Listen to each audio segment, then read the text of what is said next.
ہم چاہتے تو اسی وقت پولیس کے ذریعے اس کام کو فوری طور پر بند کروا دیتے، بغیر کوئی بات کیے، بغیر ان لوگوں سے الجھے، لیکن ہم کم سے کم وہاں موجود لوگوں کو قائل کرنا چاہتے تھے کہ وہ جو اوٹ پٹانگ حرکات کر رہے ہیں اصل میں ان حرکات سے وہ صاحب مزار کی بے حرمتی کے مرتکب ہو رہے ہیں۔ اور صرف اتنا ہی نہیں، اسلام کا یہ کون سا چہرہ ہے جو وہ دنیا کے سامنے رکھنا چاہتے ہیں؟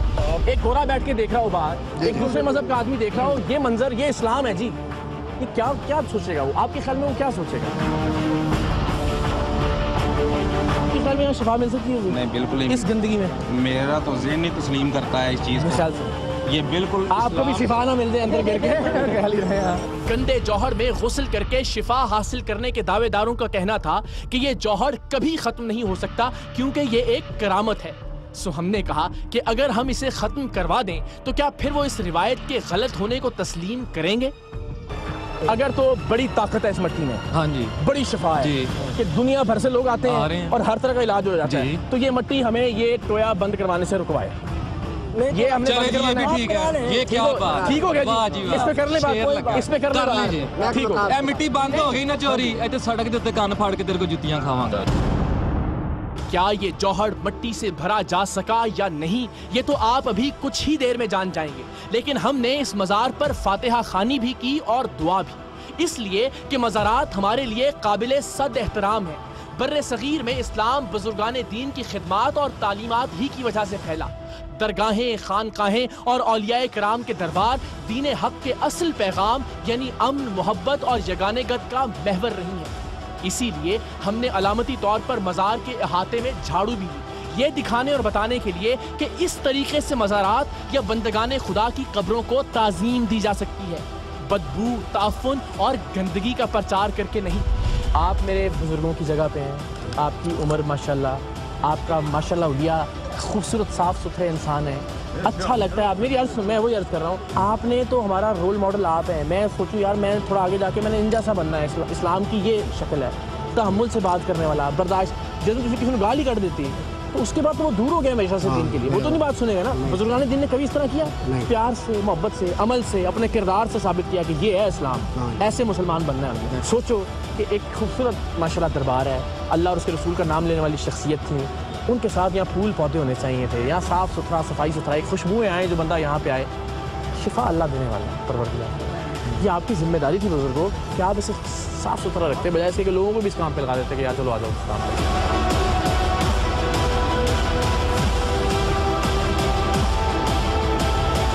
مزار سے متصل گڑھا اچھا خاصا طویل و عریض تھا، اسے اسی دن مٹی سے بھر کر بند کرنا ممکن نہیں تھا، سو ہم نے مکمل تیاری کے ساتھ یہاں دوبارہ آنے کا تہیہ کیا اور واپس روانہ ہوئے۔ ہمیں یہ جان کر خوشگوار حیرت ہوئی کہ بعد ازاں سی پی او گوجرانوالا نے از خود اس فریب کاری کا نوٹس لیتے ہوئے پولیس کی مدعیت میں مقدمہ درج کروایا اور متعلقہ لوگوں کو گرفتار بھی کر لیا گیا۔ اس کیس میں آپ کی ٹیم نے، سریعام کی ٹیم نے ہمیں اطلاع دی، ہمارے ایس پی صاحب جو متعلقہ تھے انہوں نے فوری طور پہ، آپ نے دیکھا ہوگا کہ آپ کو جب نوٹس میں آیا تو اس میں لیگل ایکشن لیا، ایف آئی آر بھی درج ہو چکی ہے اور 8 لوگ اس میں سے گرفتار بھی ہو چکے ہیں، اور ایک بندہ جو گرفتار نہیں ہوا جو ملزم ہے وہ اس نے عدالت سے ضمانت کرائی ہوئی ہے، عبوری ضمانت پہ۔ تو آپ کا شکریہ کہ آپ نے آئیڈینٹیفائی کیا۔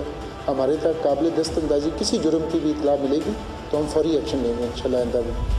اس جوہر کو بند کرنا بھی اگرچہ باقی اداروں کی ذمہ داری تھی، لیکن سی پی او صاحب اور مقامی ایس پی صاحب کی ذاتی دلچسپی کی وجہ سے یہ ذمہ داری بھی محکمہ پولیس نے اپنے ذمہ لے لی۔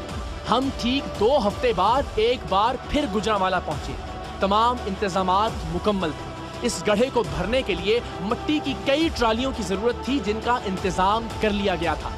وہ سبھی لوگ جو پچھلی مرتبہ بڑھ چڑھ کر یہ دعوے کر رہے تھے کہ یہ جوہر کبھی بند ہو ہی نہیں سکتا، اب وہاں سے غائب تھے۔ مٹی کی پہلی ٹرالی پڑی اور پھر دیکھتے ہی دیکھتے اس گندے تالاب کو مٹی سے بھرا جانے لگا۔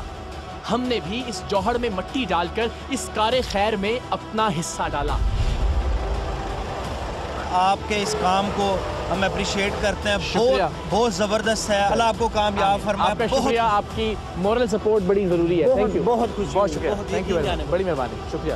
میں نا چنچی چلاتا ہوں، اچھا، ہر ہفتے میں یہاں سے گزرتا تھا، دیکھتا تھا بچے، جوان، عورتیں کوڑے سب نہ اس میں گئے ہوئے ہیں, پتہ نہیں کیسا انسان. تو میرا دل کرتا تھا کہ میں آپ کو بلاؤں. میرے پاس موبائل نہیں تھا, میں آپ کی کیمرے کی نہ تصویر یا ویڈیو نہیں بنا سکا. تو آپ کا میں نے ایئر وے پہ نمبر دیکھا, میں نے کہا وہاں پہ مین کو, لیکن اس سے پہلے یہ کام ہو گیا. میں آیا ہوں تو میں نے دیکھا, میں نے کہا اقرار بھائی آ گئے ہیں. آپ نے دل سے اچھی نیت کی, بس کام ہو گیا. خوش رہیں, بڑی مہربانی, تھینک یو سو مچ.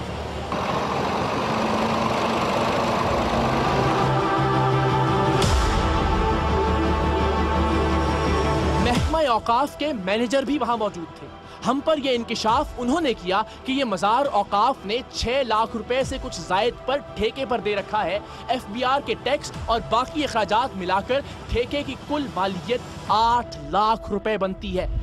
ران صاحب یہ ذرا فرمائیے گا, یہ جو مزار کا ہے اس ٹھیکے کا معاملہ ہے کچھ؟ یہ کچھ ایسے مزارات ہیں جو سڑکوں پر واقع ہیں. جی ٹھیک ہے. ایسے مزارات محکمہ اوقاف چلتی ٹریفک کے حوالے سے آمدن جو ہوتی ہے کیش بکسز کی, وہ ٹھیکے پر دے دیتا ہے. جی ٹھیک ہے. تو اس کا کتنا ٹھیکہ ہے آپ کی کچھ؟ یہ 6,15,000 سم تھنگ ہے. جی ٹھیک ہے. اور یہ کن لوگوں کو دیا گیا تھا, کچھ نام؟ جہانگیر نام. جہانگیر صاحب تھے. یہ تھے نہیں گرفتار ہونے والوں میں کوئی؟ اچھا جہانگیر صاحب گرفتار ہو چکے ہیں سر. اچھا ٹھیک ہے, بالکل بالکل. تو 6 لاکھ تو سر ان کا ہے, یہ انکلوڈنگ ٹیکس ہے نا سر, وہ 8 لاکھ کے قریب بنتا ہے. ٹیکس کے علاوہ 6,15,000 روپے بنتا ہے سر.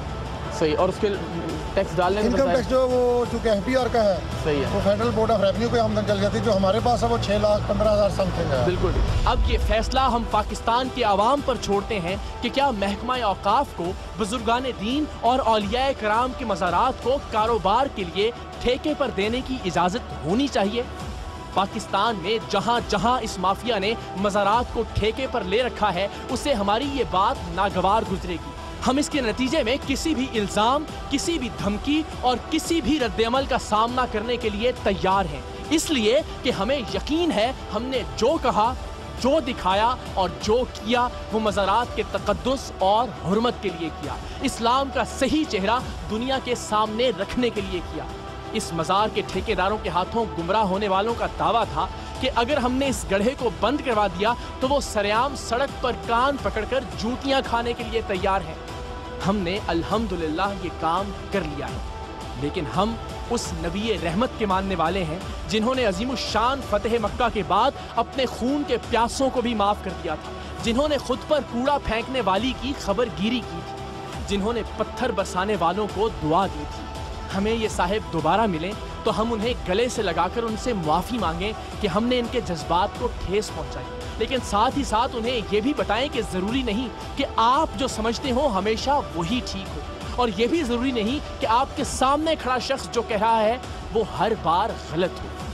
نفرت, تعصب, غصہ, قتل کر دو, مار دو, لاشیں گرا دو, پھانسی لگا دو, یہ سب تو میرے آقا کی تعلیمات نہیں. خدا کے لیے آئیں, سب مل کر دنیا کو دکھا دیں کہ ہم رحمت للعالمین کے ماننے والے ہیں. ہمارا نبی دونوں جہانوں کے لیے رحمت ہے اور ہم ان کے ماننے والے. بھلا کیسے کسی کے لیے زحمت ہو سکتے ہیں؟ دل میں نفرت, بغض, حقارت اور مخالفت کی رتی بھی ہوئی تو ہم بروز محشر کس طرح سے اپنے آقا کا سامنا کریں؟ اہم ترین خبریں اب ایک کلک کی دوری پر. آپ کے پسندیدہ ٹاک شوز ہوں یا اہم ملکی یا غیر ملکی شخصیات کی نیوز کانفرنسز, ہر لمحہ باخبر رہنے کے لیے سبسکرائب کریں ہمارا YouTube چینل.